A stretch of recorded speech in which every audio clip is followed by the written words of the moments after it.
আসসালামু আলাইকুম। রায়কা আল হোসেন স্বাগত জানাচ্ছি এনটিভি সন্ধ্যার খবরে। ক্রাউন সিমেন্ট শিরোনাম দেখছিলেন, এবার চলুন পুরো খবরে। ভারতের রাজধানী নয়াদিল্লি ও কলকাতায় আওয়ামী লীগের রাজনৈতিক অফিসগুলো দ্রুত বন্ধের আহ্বান জানিয়েছেন পররাষ্ট্র মন্ত্রণালয়।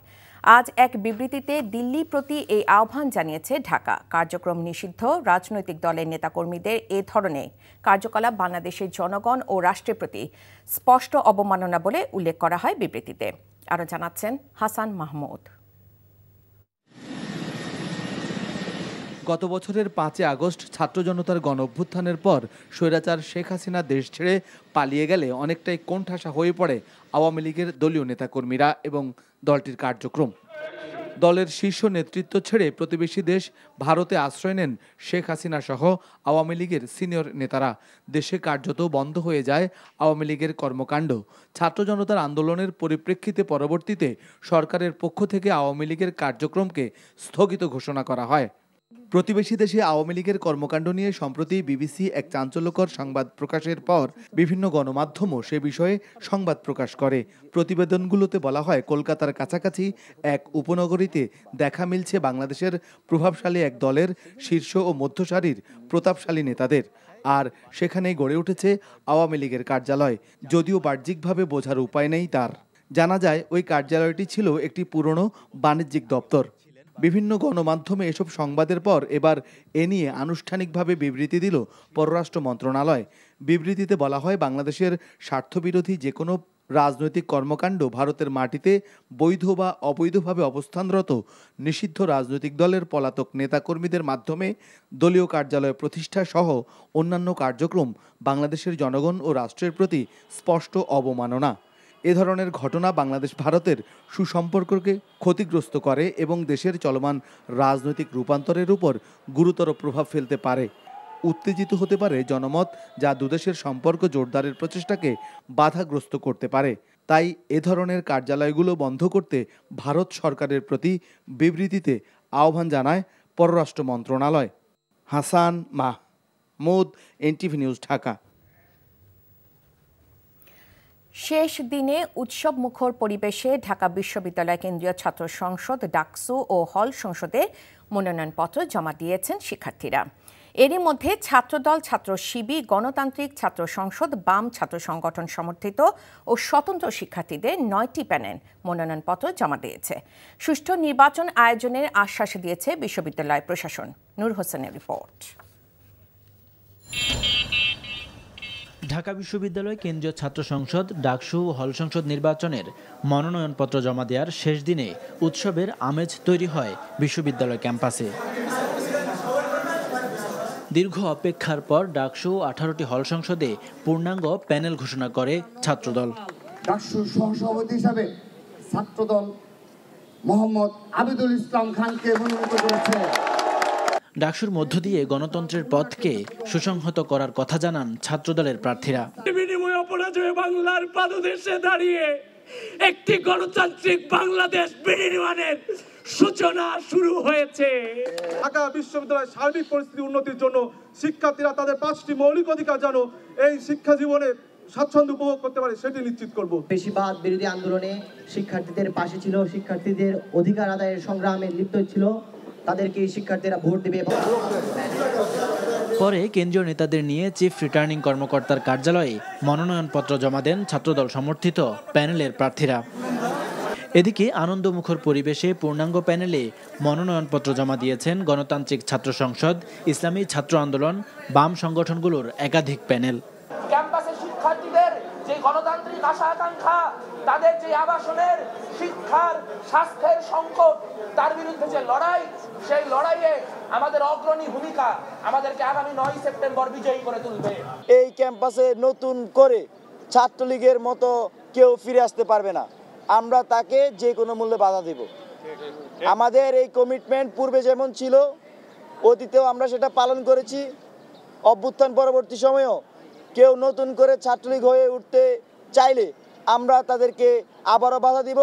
কোনোভাবেই তাদেরকে এই ক্যাম্পাসকে আবার ছাত্রলীগীয় কাজের ক্যাম্পাস আমরা করতে দিব না। নির্বাচনে স্বতন্ত্রভাবে প্রার্থী হচ্ছেন শতাধিক শিক্ষার্থী। ঢাকা বিশ্ববিদ্যালয়কে একটা একাডেমিক্স বা এখানকার যে মানে একাডেমিয়া সেটার অ্যারাউন্ড আসলে ঢাকা বিশ্ববিদ্যালয়কে রিভলভ করতে হবে। রাজনীতির বাহিরে যে আসলে শিক্ষার্থীদের নিয়ে ভাবনা বা শিক্ষার্থীদেরকে নিয়ে কাজ করার যে জায়গা, সেই জায়গাগুলো আসলে আমরা অনেকাংশেই দেখি না। এবারে ডাকসু নির্বাচনে ২৮ পদে ৫ শতাধিক শিক্ষার্থী প্রতিদ্বন্দ্বিতা করছেন। সুষ্ঠু পরিবেশ নিশ্চিতের আশ্বাস চিফ রিটার্নিং কর্মকর্তার। কেউ যদি আচরণবিধি লঙ্ঘন করেন এবং সেটা যদি অভিযোগ আকারে আসে, অবশ্যই আমরা সেটা খুব গুরুত্ব দিয়ে দেখব। এবং এছাড়া ১৮টি হল সংসদে ১,০০০-এর বেশি শিক্ষার্থী মনোনয়নপত্র জমা দিয়েছেন। Noor Hossain, NTV news, Dhaka. PR পদ্ধতি সম্পর্কে জনগণকে স্বচ্ছভাবে না জানিয়েই এই পদ্ধতি চাপিয়ে দেওয়ার চেষ্টা করা হচ্ছে বলে মন্তব্য করেছেন বিএনপি স্থায়ী কমিটির সদস্য নজরুল ইসলাম খান। বলেন, পিআর পদ্ধতি চালু করতে হলে সংবিধান সংশোধন করতে হবে, আর সংবিধান পরিবর্তন হতে হলে প্রয়োজন সংসদীয় ব্যবস্থা। রাজধানীর নয়াপল্টনে দলের কেন্দ্রীয় কার্যালয়ে ব্রিফিংয়ে তিনি এসব কথা বলেন। ইফতেখার রেজার রিপোর্টে বিস্তারিত। বিএনপির ৪৭তম প্রতিষ্ঠাবার্ষিকী উপলক্ষে উদযাপন কমিটির সভা অনুষ্ঠিত হয়। পরে ব্রিফিংয়ে ৩১ আগস্ট থেকে ৫ সেপ্টেম্বর পর্যন্ত প্রতিষ্ঠাবার্ষিকীর নানা কর্মসূচি ঘোষণা করা হয়। ১ সেপ্টেম্বর ভোরে বিএনপির কেন্দ্রীয় এবং সারা দেশের সকল কার্যালয়ে দলীয় পতাকা উত্তোলন হবে। বিএনপির প্রতিষ্ঠাতা মহান স্বাধীনতার ঘোষক শহীদ রাষ্ট্রপতি জিয়াউর রহমান বীরোত্তমের মাজার জিয়ারত করবেন। দেশের সকল মহানগর এবং জেলায় আলোচনা সভা এবং বর্ণাঢ্য র্যালি অনুষ্ঠিত হবে। ২রা সেপ্টেম্বর বিএনপি কেন্দ্রীয় কার্যালয়ের সামনে থেকে বর্ণাঢ্য র্যালি বের করা হবে। ৪ঠা সেপ্টেম্বর আমাদের সকল মহানগর, জেলা, উপজেলায় বৃক্ষরোপণ, মৎস্য অবমুক্তকরণ, ফ্রি মেডিকেল ক্যাম্প, ক্রীড়া অনুষ্ঠান ইত্যাদির আয়োজন করা হবে। প্রশ্নের জবাবে নজরুল ইসলাম খান বলেন, পিআর পদ্ধতিতে নানা অস্বচ্ছ দিক রয়েছে, তবে নির্বাচনের আগ পর্যন্ত প্রয়োজনে বিভিন্ন বিষয় নিয়ে রাজনৈতিক দলগুলোর সঙ্গে বারবার আলোচনা হতে পারে। পিআরও এরকম একটা কনসেপ্ট, এটা একটা ধারণা, কাজেই ধারণার উপর তো জনমতের সৃষ্টি করার কোনো সুযোগ নাই। অথচ জনগণের উপর আমরা চাপিয়ে দিতে চাচ্ছি একটা নতুন পদ্ধতি যে সম্পর্কে তাদের কোনো ধারণা দেওয়া হচ্ছে না।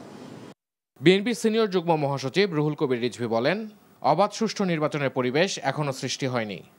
আমাদের এখনো কাজ শেষ হয়ে যায়নি, গণতন্ত্র এখনো পুনরুদ্ধার হয়নি।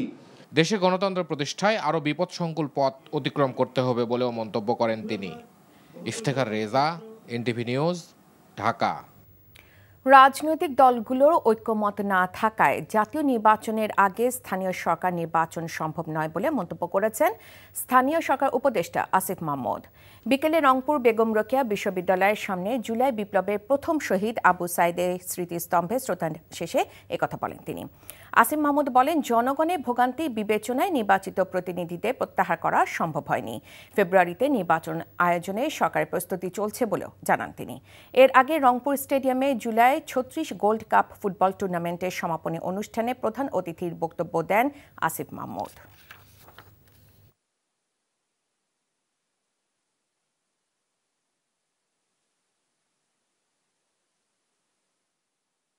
নির্বাচনের বিষয়ে সরকার ফেব্রুয়ারিতে নির্বাচন দেওয়ার জন্যই সকল ধরনের প্রস্তুতি গ্রহণ করছে। আপনারা দেখেছেন বিভিন্নভাবে সরকার ইউনিয়ন পরিষদ এবং ওয়ার্ড পর্যায়েও যদি আমরা সেটা ভেঙে দেই তাহলে সেটা পরিচালনা করার জন্য আমাদের পর্যাপ্ত পরিমাণ অফিসার নেই এবং এটা একটা বড় জাতীয় সংকট তৈরি হবে। আগামী ১০ সেপ্টেম্বর সারা দেশে ভোট কেন্দ্রের খসড়া তালিকা প্রকাশ করবে নির্বাচন কমিশন।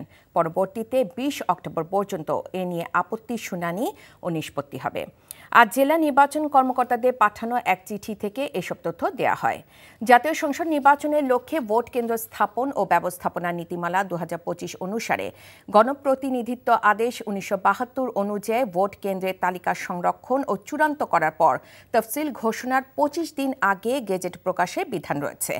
এদিকে প্রবাসীদের কারো পাসপোর্ট না থাকলেও ভোটার করতে পারবে নির্বাচন কমিশন। ইসি অনুবিভাগের পরিচালক খান আবি শাহানুর খানের সই করা standard standard operating procedure SOP সংশোধন করে এতে এ নিয়ম সংযুক্ত করা হয়। এতে বলা হয়, পাসপোর্ট না থাকলেও দেশে NID-ধারী 3 জনের কাছ থেকে প্রত্যয়ন দিলেই গ্রহণ করা হবে। এদিকে 9 দফা দাবি নিয়ে প্রধান নির্বাচন কমিশনারের সঙ্গে বৈঠক করেছে আমার বাংলাদেশ পার্টি। এই পোস্টার ছাপানোর দায়িত্ব নিতে পারে কিনা, যারা যারা প্রার্থী আছে সবার ছবি দিয়ে মার্কা দিয়ে যে এই পোস্টার ওনারা ছাপাবেন এবং গুরুত্বপূর্ণ কিছু কিছু জায়গায় ওনারা লাগাবেন। ব্যাপক হারে পোস্টারিং প্রতিযোগিতা, যত্র ব্যানার পরিবেশের জন্য ক্ষতি হবে না এবং এই আনহোলি কম্পিটিশনটা প্রার্থীদের অর্থনৈতিক ব্যয়ের জায়গায় কিছুটা হলেও তাদেরকে নিয়ন্ত্রিত রাখবে।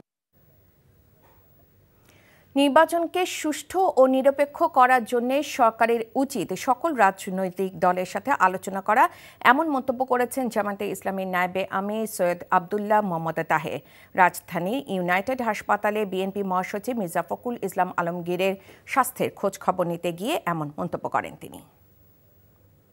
বৃহৎ রাজনৈতিক দলগুলো মিলে আগামী নির্বাচনটা কিভাবে ফেয়ার হবে, সুষ্ঠু হবে, উৎসবমুখর হবে এবং সেক্ষেত্রে কি কি প্রতিবন্ধকতা হতে পারে এটা আলাপ আলোচনা করেই আমরা মনে করি যে একটা জায়গায় আমাদের পৌঁছা উচিত।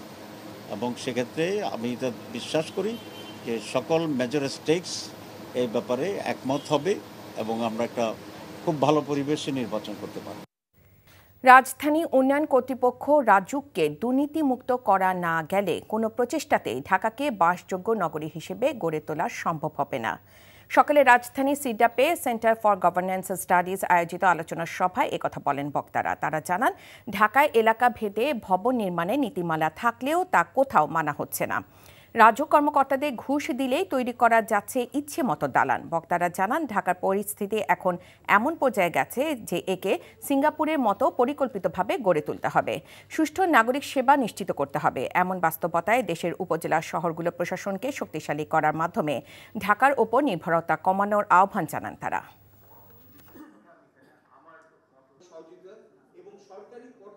যত আইন কঠিন করি তত ওর আয় বাড়ে, ওর ভিতর থেকে একটা পথ বের করে ফেলে, একটা সুযোগ বের করে ফেলে। আইনকে কেন বারবার এই মসড়িয়ে করে আরো সুযোগ করে দেওয়ার সুযোগ করছি? ঢাকাকে মেরে ফেলতে হবে, গুরুত্ব কমিয়ে ফেলতে হবে, ডিসেন্ট্রালাইজ করতে হবে, প্রদেশ করতে হবে, আলাদা ক্যাপিটাল করতে হবে 8টা বা 10টা। রাজুকের চৌহদ্দিতে যাওয়ার 1 কিলোমিটার আগে থেকে নাকি গাছপালাও নাকি টাকা খায়, আমি অবশ্য জানি না। হাতি সুরক্ষায় প্রাকৃতিক বন ফিরিয়ে আনা, হাতি করিডোর চিহ্নিত করার পাশাপাশি হাতি বন্দী করে তা প্রতিপালনের প্রবণতা ছাড়া তাগিদ দিয়েছেন পরিবেশ উপদেষ্টা সৈয়দা রিজওয়ানা হাসান।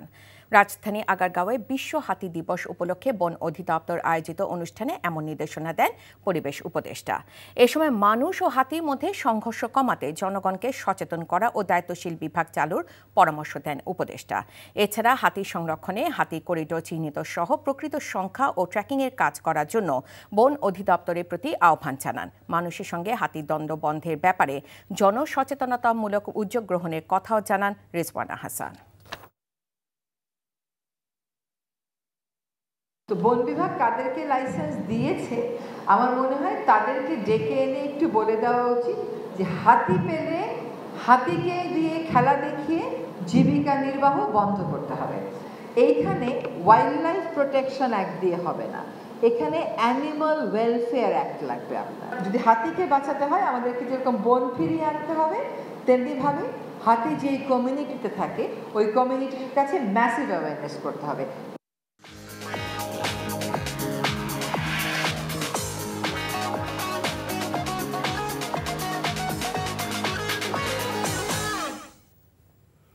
মার্কেন্টাইল ব্যাংক অর্থনীতির খবর। পেঁয়াজ আমদানিতে ইম্পোর্ট পারমিট বন্ধের প্রতিবাদে সংবাদ সম্মেলন করেছে হিলি স্থলবন্দরের আমদানিকারকরা। পেঁয়াজের দামের ঊর্ধ্বগতি ঠেকাতে পুনরায় আমদানি করার অনুমতি দেওয়ার দাবি জানান তারা। সকালে হিলি স্থলবন্দর আমদানি ও রপ্তানিকারক গ্রুপ কার্যালয়ে অনুষ্ঠিত সংবাদ সম্মেলনে লিখিত বক্তব্য পাঠ করেন সংগঠনের সাধারণ সম্পাদক নাজমুল হক। বক্তব্যে তিনি বলেন, বাজারে পেঁয়াজের দাম বেড়ে গেলে সরকার ভারত থেকে পেঁয়াজ আমদানি করার অনুমতি দেন। এ অবস্থায় হিলি স্থলবন্দরে পেঁয়াজ আমদানিকারকরা গত 14 আগস্ট ভারত থেকে পেঁয়াজ আমদানি শুরু করেন। গতকাল কৃষি অধিদপ্তর থেকে পেঁয়াজ আমদানি বন্ধে আবারও নিষেধাজ্ঞা জারি করে।